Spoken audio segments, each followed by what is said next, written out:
On the morning of September 11, 2001, 19 men armed with box cutters, directed by a man on dialysis in a cave fortress halfway around the world, using a satellite phone and a laptop, directed the most sophisticated penetration of the most heavily defended airspace in the world, overpowering the passengers and the military combat-trained pilots on 4 commercial aircraft before flying those planes wildly off course for over an hour without being molested by a single fighter interceptor.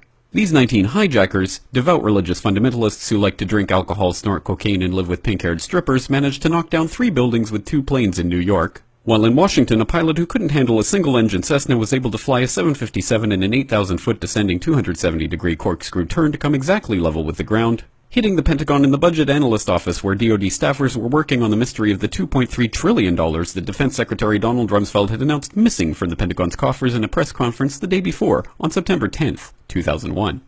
Luckily, the news anchors knew who did it within minutes. Osama bin Laden. The pundits knew within hours. Osama bin Laden. The administration knew within the day. Terrorists who committed these acts and those who harbored them. And the evidence literally fell into the FBI's lap. That a hijacker's passport was found blocks from the World Trade Center crash site, if you can believe that. But for some reason, a bunch of crazy conspiracy theorists demanded an investigation into the greatest attack on American soil in history. That investigation was delayed, underfunded, set up to fail, a conflict of interest, and a cover-up from start to finish. It was based on testimony extracted through torture, the records of which were destroyed. It failed to mention the existence of WTC-7, Able Danger, P-TECH, Sibel Edmonds, OBL and the CIA, and the drills of hijacked aircraft being flown into buildings that were being simulated at the precise same time that those events were actually happening. It was lied to by the Pentagon, the CIA, the Bush administration, and as for Bush and Cheney, well, no one knows what they told it because they testified in secret, off the record, not under oath, and behind closed doors.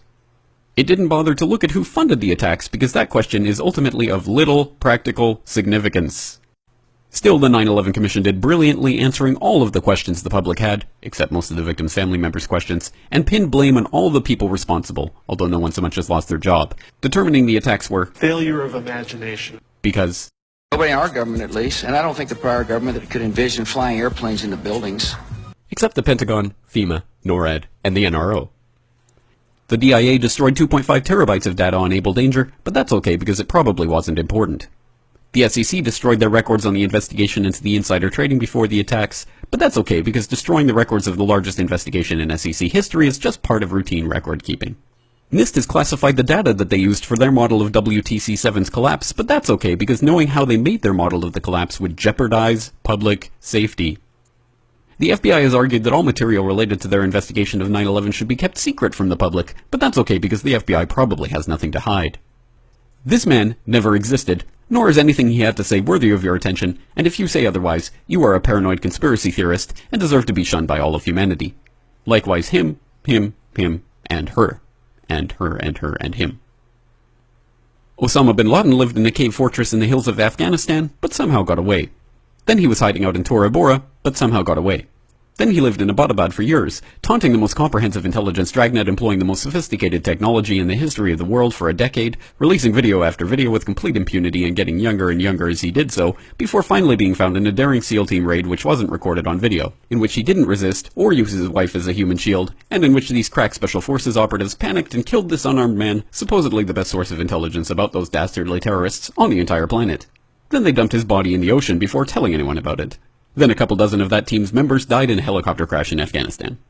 This is the story of 9/11, brought to you by the media which told you the hard truths about his head could be seen to move violently forward.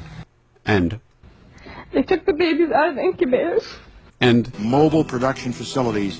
And the rescue of Jessica Lynch. If you have any questions about this story, you are a batshit paranoid tinfoil dog-abusing baby hater and will be reviled by everyone. If you love your country and or freedom, happiness, rainbows, rock and roll, puppy dogs, apple pie, and your grandma, you will never ever express doubts about any part of this story to anyone. Ever. This has been a public service announcement by the Friends of the FBI, CIA, NSA, DIA, SEC, NSM, White House, NIST, and the 9/11 Commission. Because ignorance is strength.